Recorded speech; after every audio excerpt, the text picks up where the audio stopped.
5:20, nisim udhëtimin ton në një video të cilën mendoj se do të shumë e bukur, ku do të udhtojmë bashkë nga kryeqyteti nga Tirana deri në parkun kombëtar të Valbonës.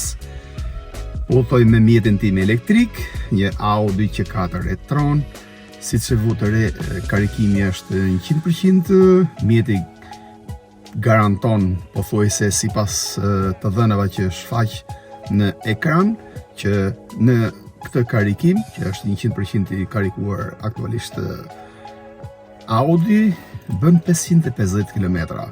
Tashmë kam bërë diku tek 10.900, pra 11.000 km. Karikimi është 100%, 550 km.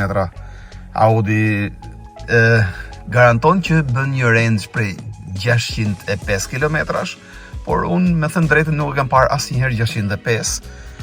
Dhe kjo pra është pak a shumë shpejtësia kur unë karikoj 100%, e shoh deri në 550-570, varet pra nga konsumi që kemi bërë në herët e kaluara, ku aktualisht konsumi shënon 18.3 kW për 100 km.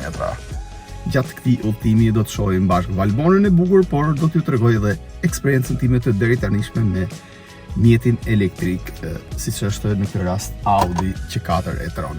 Më ndiqni këtë video sepse do të jetë një video me pamje shumë të bukura, ku do të shohim bashkë Valbonën ton, një nga perlat e veriut të Shqipërisë në këtë video, në këtë vlog të kësaj video. Nisemi me shpejtësi sepse jam pak vonë, duke qenë se trageti është në orën 9, nisja e tragetit. Do të duhet të nxitoj pak për të kapur edhe tragetin. Pasi nisemi me shpejtësi, ecim në rrugën e re Thuman Kashar. Është një rrugë me shumë standard, një rrugë shumë cilësore ku mund të thosh shumë i qetë, me sjellëstik të mirë, siç edhe mund të duket, po ecim me 100-110 për arsye të shpejtësisë për të kapur tragetin, dhe tashmë na shfaqet përpara trau, vendi i pagesës që ende nuk ka filluar. Pra ndalohet, thjesht merret targa dhe pagesa nuk ka filluar ende.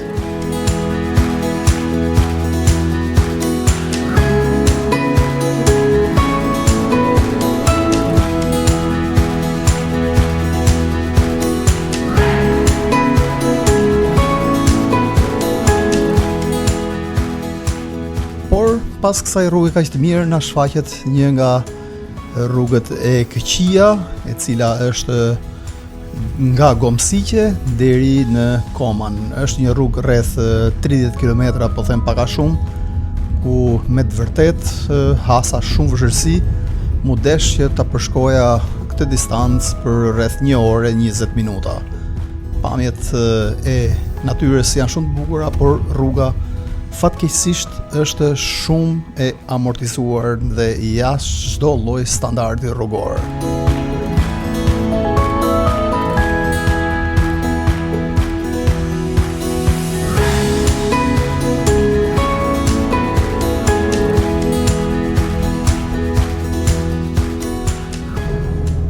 Sa më ka lodhur kjo rruga nga pjesa ku kam kaluar Vaun e Dejes dhe deri këtu në Koman, ishte me të vërtet një rrugë shumë stresuese, një rrugë e cila mendova se do të ishte rregulluar pas kaq kohësh, sepse kam pothuajse 4 apo 5 vite që nuk kisha ardhur këtu në Koman, dhe rruga ishte për faqet zezë, siç është një shprehje popullore, ose skandal.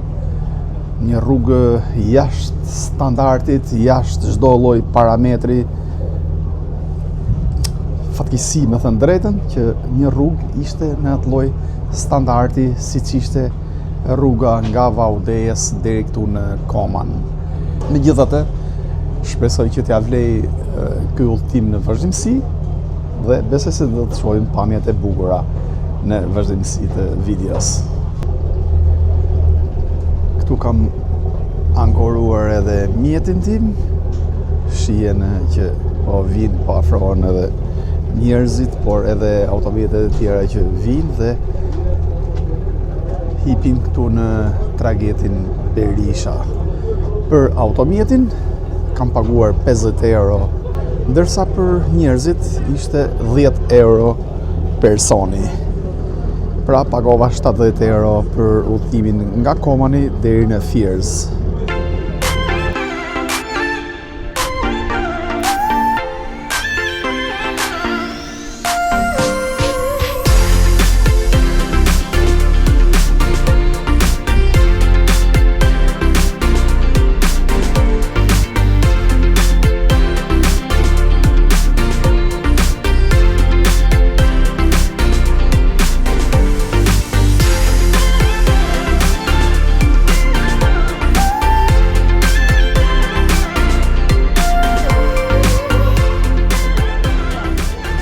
Këto janë dhe varkat që të dërgojnë tek lumi I Shalës,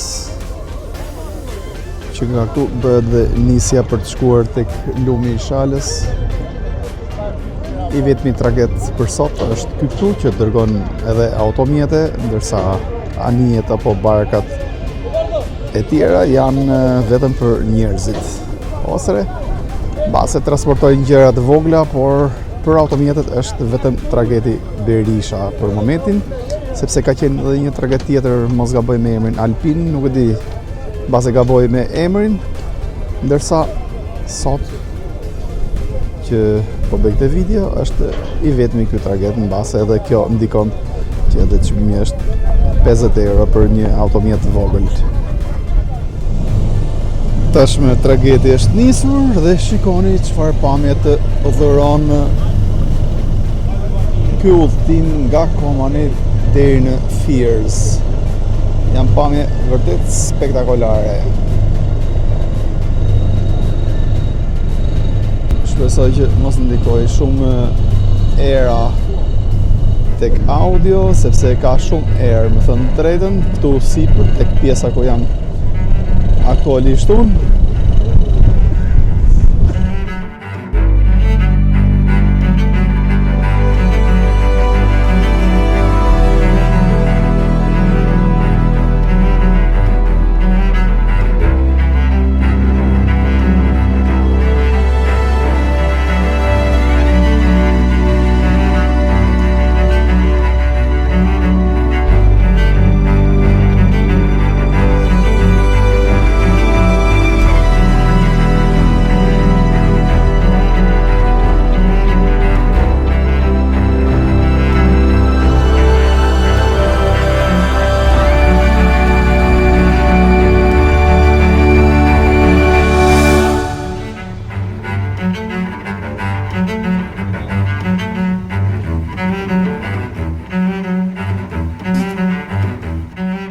Pasi kemi zbritur nga tragedi në Fiers, vazhdojmë rrugën drejt Baramcurit, drejt Ropojës, dhe na shfaqet një rrugë shumë e bukur që e kam kaluar dhe herë të tjera, ku më kujton kjo rrugët që kishim në periudhën e sistemit komunist, me plepat të lyera me gëlqere anash, me këto plepat të lartë, rrugë shumë e bukur për periudhën që po kaloj aktualisht.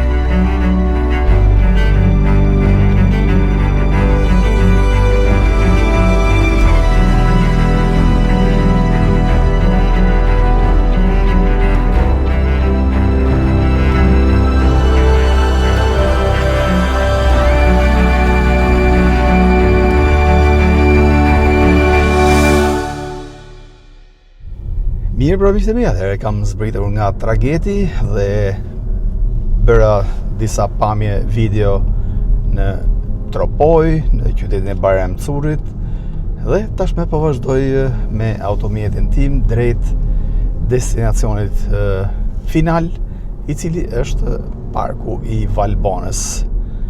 Parku kombëtar I Valbonës, një nga parqet më të bukura në Shqipëri, pa anashkaluar këtu edhe disa nga zonat e tjera të Shqipërisë, siç është për shembull për sa I përket gjelbërimit Lëpusha në këtë rast, apo Thethi, ndoshta pa harruar këtu edhe Llogaran, ka edhe shumë zona të tjera vendi ynë, por Valbona është unikale për llojin e saj, sepse kemi zonën e luginës, kemi malet e larta dhe pemët ose gjelbërimin që e bashkëshoqëron të tërë luginën e Valbonës.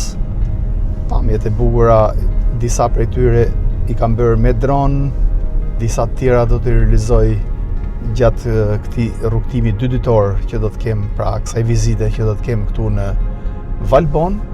Ndaj është një video të cilën mendoj se do të jetë e kompletuar, sepse do të shfaqim aty edhe gatimet tradicionale që janë këtu në Valbon, të paktën në hotelin ku do të qëndroj. Do të shohim pra se si janë edhe çmimet, kështu që më ndiqni në vazhdimsi. E tërë rruga deri në Valbon është një rrugë piktoreske, të cilën do ta shfaq një video të dedikuar, pra një video duke udhëtuar me automjet, të tërë video nga Tirana deri këtu në Valbon. Ndaj për ndjekësit që po na ndjekin rastësisht dhe po hasin kanalin ton për herë të parë këtu në YouTube, ju sugjeroj që të klikoni botonin subscribe për më shumë video të reja, për të ndjekur videot e shumta që ne publikojmë këtu nëpërmjet kanalit ton. Shikoni çfarë pamje magjike janë përgjatë këtij udhëtimi, përgjatë këtij itinerari. Dhe të imagjinosh të jesh këtu në periudhën maj-qershor, akoma gjelbërimi është më i ndezur, sepse tani jemi në fillim të nëntorit, por përsëri rruga shfaq pamje shumë të bukura.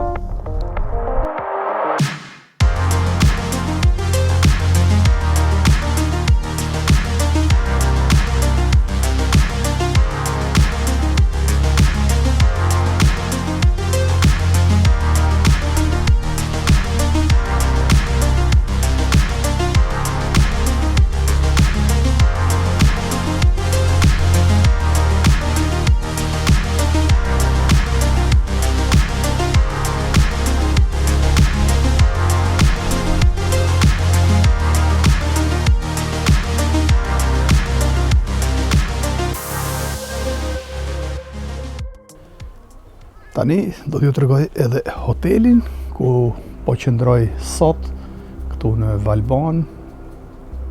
Është ky hotel këtu.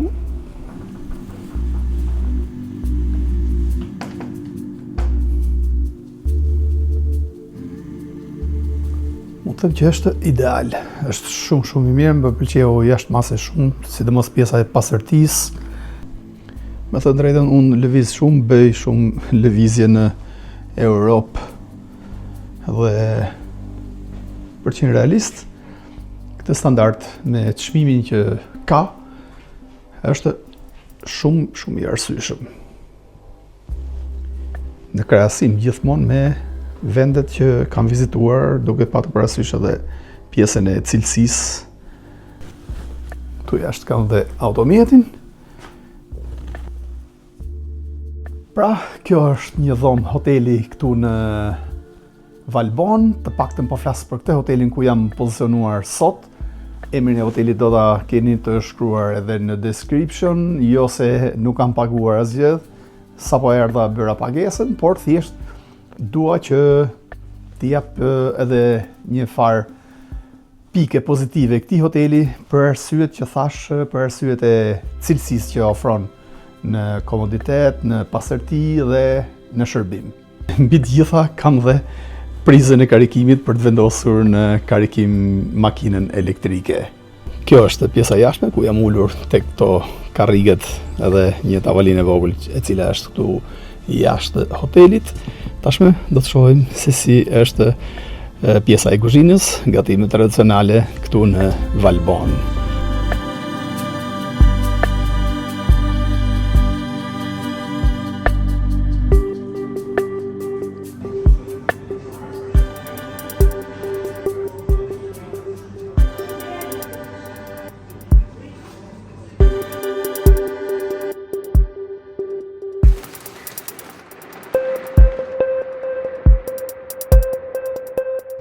kam karikuar mjetin këtu tek hoteli, ku isha vendosur mbrëm. Shikoni se si është bërë xhami nga i ftohti. Dhe çuditërisht, ajo që po më çudit është që me 80% mjeti bën vetëm 310 km. Me sa duket ndikon pra ulja e temperaturës, ndikon shumë tek bateria dhe kjo bën që të ulet range-i dhe imagjinoni nëse ndezim edhe kondicionerin, sepse është shumë ftohtë. Shikoni, shkon vetëm 179 km. Pra këto janë disa momente që kuptojmë se temperaturat e ulta ndikojnë shumë tek range-i, ndikojnë shumë tek bateria dhe normalisht edhe kilometrat ulen shumë.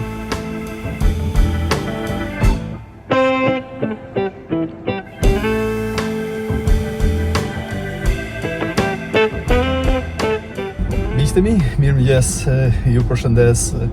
Tashmë jam në Prishtinë dhe po udhtoj nga Prishtina për të kthyer në Tiranë. Aktualisht jam në 51% të baterisë. Jam nisur nga Valbona me 80%, sepse bëra një karikim në Valbon, tek hoteli ku qëndrova aty.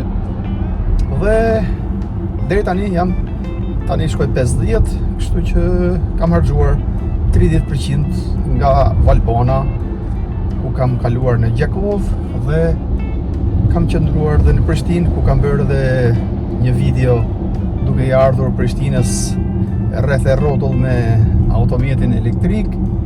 Dhe tashme do të kthehem në Tiranë.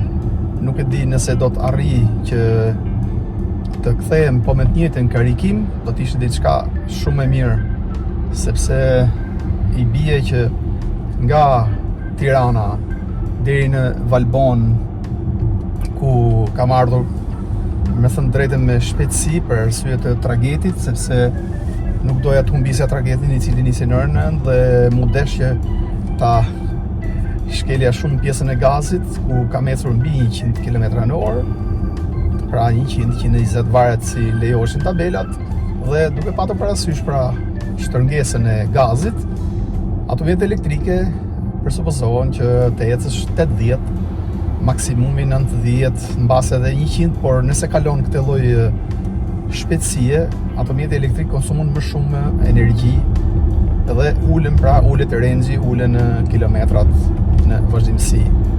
Por tani që po kthehem, unë po eci me një shpejtësi 70, sepse jam duke bërë dhe një video nga Prishtina deri në Tiranë për shikuesit e kanalit tonë YouTube.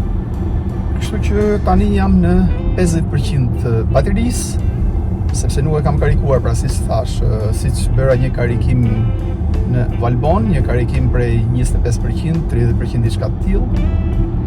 Dhe mbrëm nuk kisha opsion për ta karikuar tek hoteli ku qëndrova, por po vazhdoj me të njëjtin karikim që kam bërë në Valbon. Ja ku po ja tregoj dhe ekranin, ku tashmë jemi në 49%. Kjo pra është situata ku ndodhem aktualisht, ku kam 260 km akoma për të bërë me këtë karikim që kam aktualisht, ku jemi në 49% të baterisë. Si që thash, po eci nga dalë, sepse nuk është se kam nxitim dhe nuk më pëlqen që të eci me shpejtësi, ndërkohë që e kam rrugën të qetë tashme. Nuk është se kam atë problemin e tragetit që kisha kur u nisa nga Tirana, kështu që e kam me ngadalë dhe do të eci me shpejtësi të ulët për të ruajtur edhe konsumin e baterisë, i cili aktualisht është 13.8 kW. Kjo është pjesa ku kam dalë nga Prishtina dhe po vazhdoj drejt Prizrenit dhe më pas drejt Tiranës. do të shohim në vazhdimsi se si do të jetë situata e karikimit, sepse nëse do të kemi konsum të madh të energjisë, do të duhet të bëj një karikim në Milot, ku është një pik karikimi aty. Pra janë disa pika karikimi, me thënë drejtën, që i kam studiuar nëpërmjet aplikacioneve ku kam shkarkuar, por mendoj se nëse do të kemi një konsum të madh të energjisë, do ta bëj një karikim të shkurtër në Milot. Shikoni çfarë peizazhesh të dhuron udhëtimi në krahun e Kosovës. Më pëlqen shumë kjo rrugë, kjo panoram, këto peizazhe që të dhuron ky udhëtim. Me të drejtën duket shumë e gjelbërt për periudhën që jam aktualisht, ku po zhvilloj këtë video, ku jam në muajin nëntor. Duket shumë e gjelbërt. Madje gjithmonë që kam ardhur në Kosovë, shoh të tillë gjelbërim gjithmonë.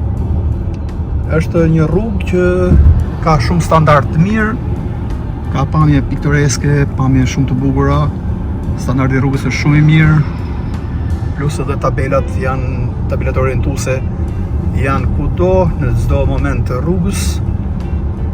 Bravo, më pëlqen shumë.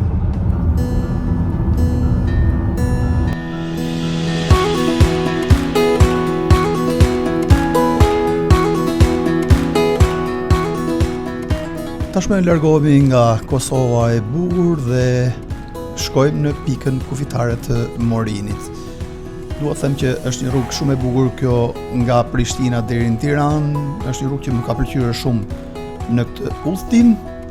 Ajo që më ra në sy në këtë rrugtim timin ishte që pikat doganore ishin, por nuk është se kishte kontroll apo ndalesë, si mund të them, të paktën unë personalisht nuk u ndalova fare, vetëm tek pika parë që u futa, që ishte ajo pika në Tropoj.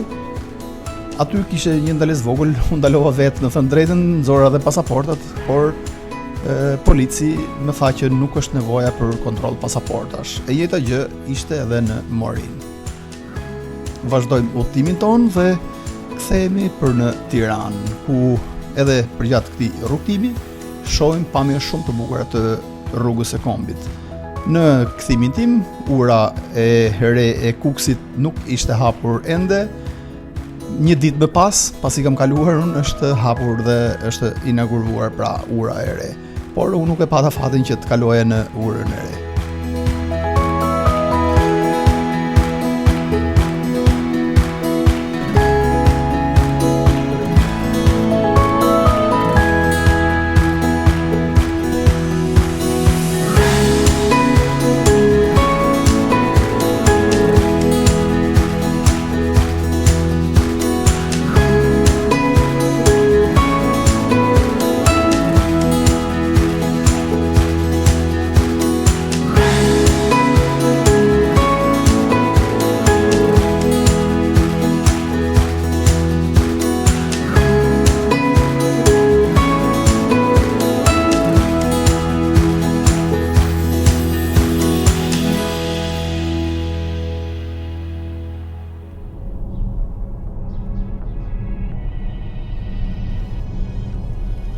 Atëherë kam kaluar doganën, kam kaluar edhe pagesën e rrugës, që është 660 lek ose si bie 6.5 euro, pak a shumë.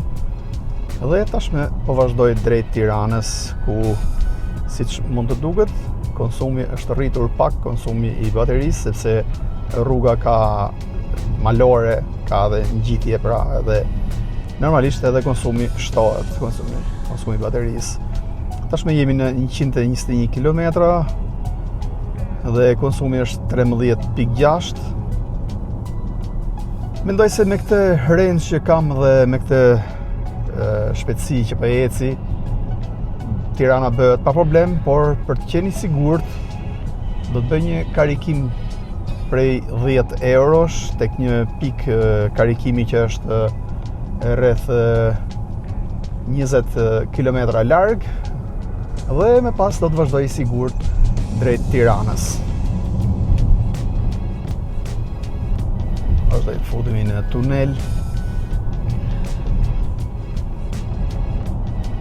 Është përfolur shumë për pagesën e kësaj rrugë, madje ata që janë banorë të zonës këtu dhe jo vetëm kanë bërë dhe protesta, nëse i mbani mend protestat kur u vendos trau i pagesës.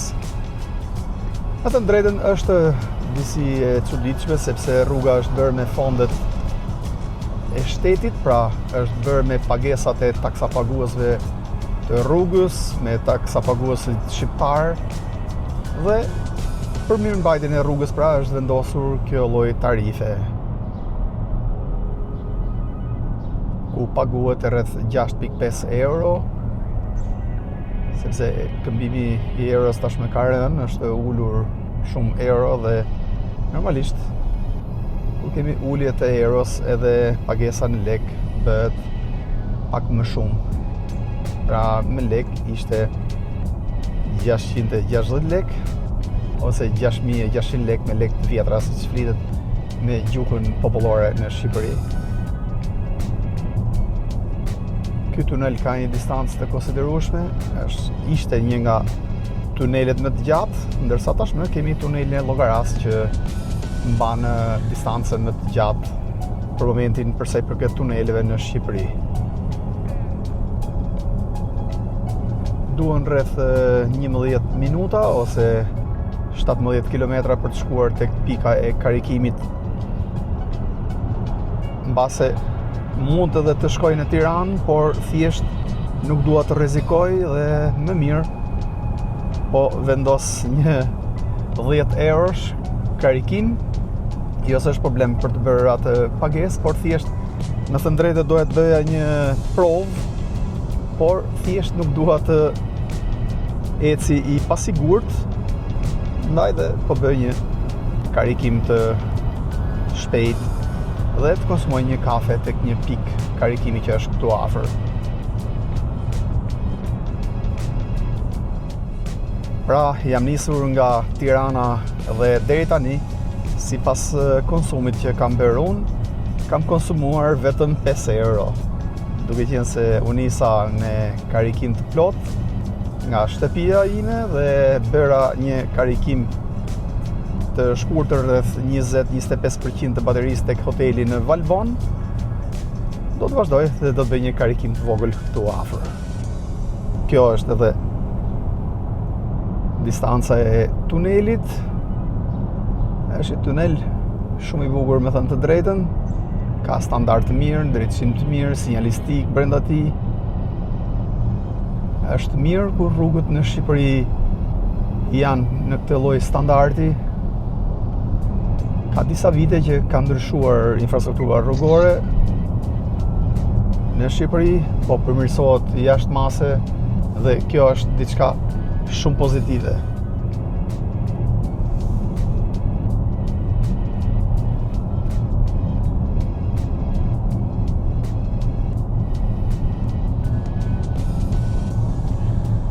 Dolem edhe nga tuneli. Kjo është një pikë karikimi ku kam ardhur këtu dhe po i vendos 10 euro karikim mjetit për gjatë rrugës kombit. Është edhe një pikë tjetër karikimi.